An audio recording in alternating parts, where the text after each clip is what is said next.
মাঘী পূর্ণিমার পুণ্যতিথিতে শিলানর্তন ঠাকুর মহাশয় এই গৌর পূর্ণিমার উৎসব আয়োজন করে। আর ওনার গুরুদেব জানেন যে নরোত্তম ঠাকুর মহাশয়ের গুরুদেব ছিলেন হচ্ছে লোকনাথ গোস্বামী।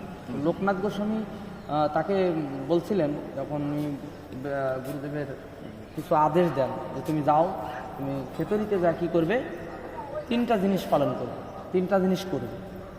তো তার ভিতরে একটা বলছিল যে তুমি তুমি একটা বিগ্রহ প্রতিষ্ঠা করবে। কী করবে? বিগ্রহ প্রতিষ্ঠা। 6 বিগ্রহ প্রতিষ্ঠা করছিল।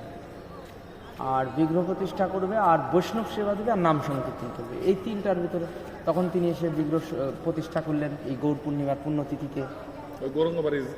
হ্যাঁ, কিন্তু 5টা বিগ্রহ উনি অটোমেটিক বিগ্রহ প্রতিষ্ঠা করছিলেন, কিন্তু একটা বিগ্রহ প্রতিষ্ঠা করতে পারছিলেন না, সেটা হচ্ছে গৌরাঙ্গ। তো গৌরাঙ্গ মহাপ্রভু তার স্বপ্নস্থলে বলছে, নরোত্তম তুমি তো প্রচেষ্টা করছো আমাকে বিগ্রহ বানাইতে, কিন্তু আমি তো অটোমেটিক বিগ্রহ রূপে আবির্ভূত হয়ে আছি। কোথায়? এই গোপালপুর গ্রাম পাশে, ভজনতলির পাশে পরগনা গ্রাম, যে নরোত্তমের বাবার বাড়ি, যেটা কৃষ্ণনন্দ রাজা তার বাড়ি, তার ধানের গুলার ভিতরে আমি বিগ্রহ রূপে স্বয়ং অবস্থান করছি।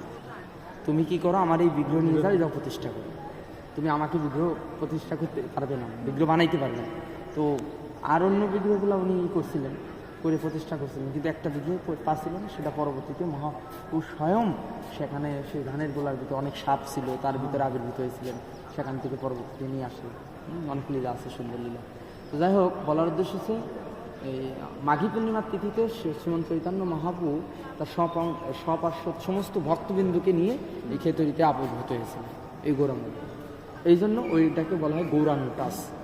এবং যে সম্পদ ছিলেন সন্তোষ দত্ত, এইগুলার ঠাকুর মহাশয়ের যে বাবা জমিদার ছিলেন, জমিদার, সেই জমিদার বাড়ি সেটা কোথায়? সেই জমিদার বাড়িটাই হচ্ছে ওইখানে। সেই পুরনো স্থাপনা কিছু আছে, কিছু একটা বাড়ি আছে, একটা কোনো রকম একটাই আছে, ঠিক আছে না।